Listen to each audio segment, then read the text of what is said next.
All right, welcome to Fort King National Historic Landmark. Thank you so much for coming out today. This means a great deal to all of us. I am Kiefer Calkins, and I am the city's Historic Resource Coordinator. Before we get started with the show, we want to take this opportunity to welcome you to Fort King National Historic Landmark. I'm going to turn this over to Charlie Osceola, and he's going to have a few words, and then we're going to have some narration, and then we can get started with the reenactment. Good afternoon. My name is Charlie Osceola. I'm a Seminole tribal member, born and raised. My family lineage has been in Florida since this and beyond, as well as some of the performers that are in here, and also the other performers who have their history come out of Florida. Very historic place, very interesting history. You should read up on it. It's not linear. There's tons of different facets that are amazing. What I'm going to read to you today is just some words I've written about the warriors that fight here today. The warriors that fight here today are mothers and fathers first. Mothers and fathers that sow and build and raise the next season of our people. In the north, the trails dug into the earth by our grandfathers are covered over by relentless need to possess all things that belong to no man. Our voices are not heard in the councils of our parent tribes because we would not sit with the great new tribe. Our voices are now not heard by the great tribe that grows and promises better lives to our mothers and children, as if we warriors did not already give them this better life. When we ask for more land than the plot allotted so that we can teach our sons the responsibilities of a father and our daughters the responsibilities of a mother, we are told that we are lazy, that farming on a small plot is better for us than living as our parents. Once we warriors prayed apart in our own tongues, now we are set on the same path.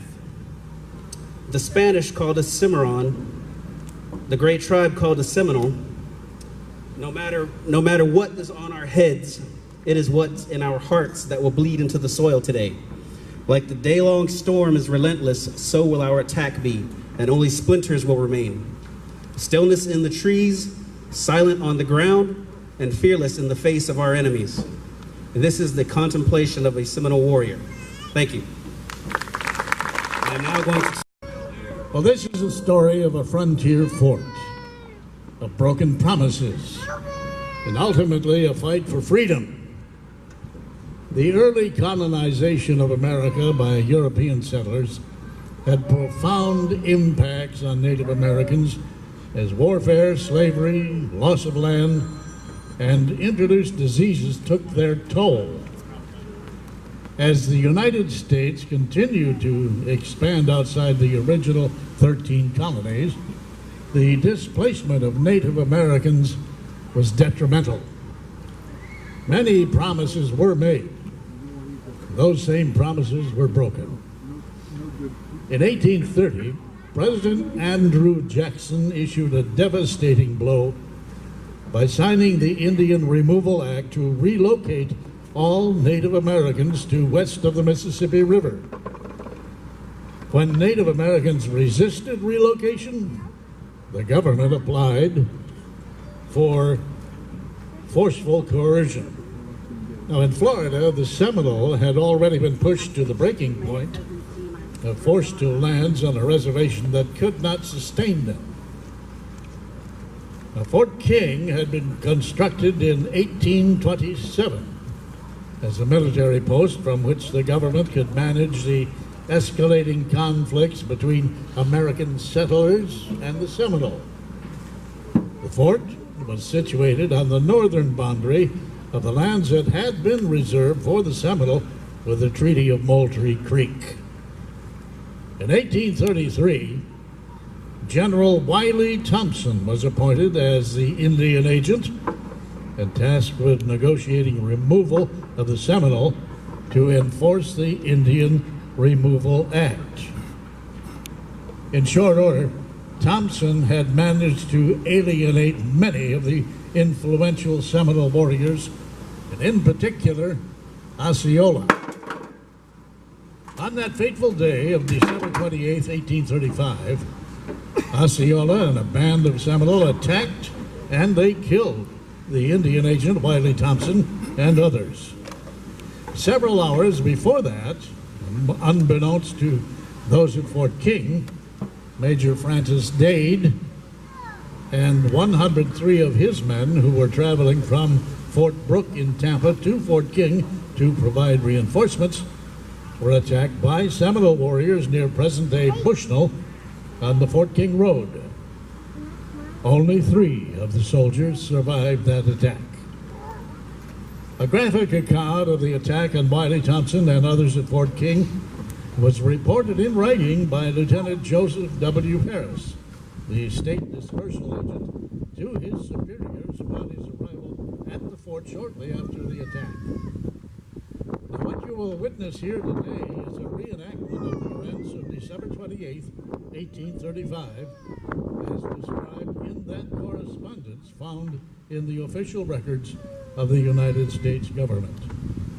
These acts set in motion the Second Seminole War.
We're taking serious.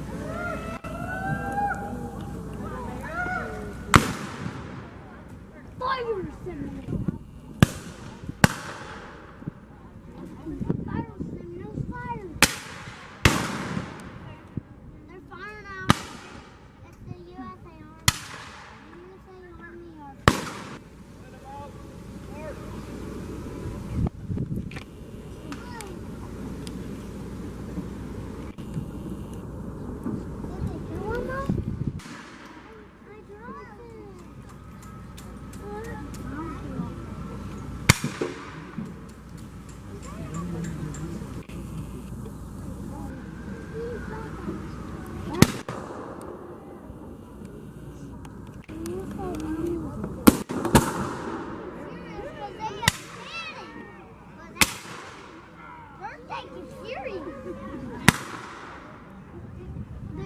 The soldiers are taking serious.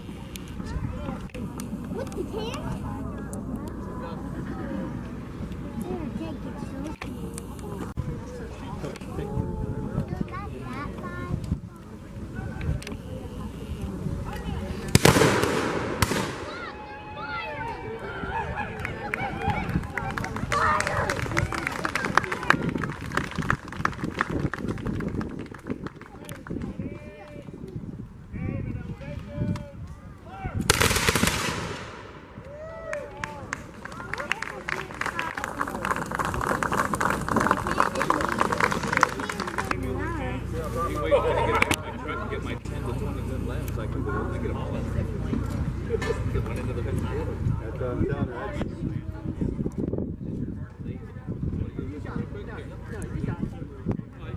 you want to borrow for a second there, it will work on the 55. We'll do 18, so.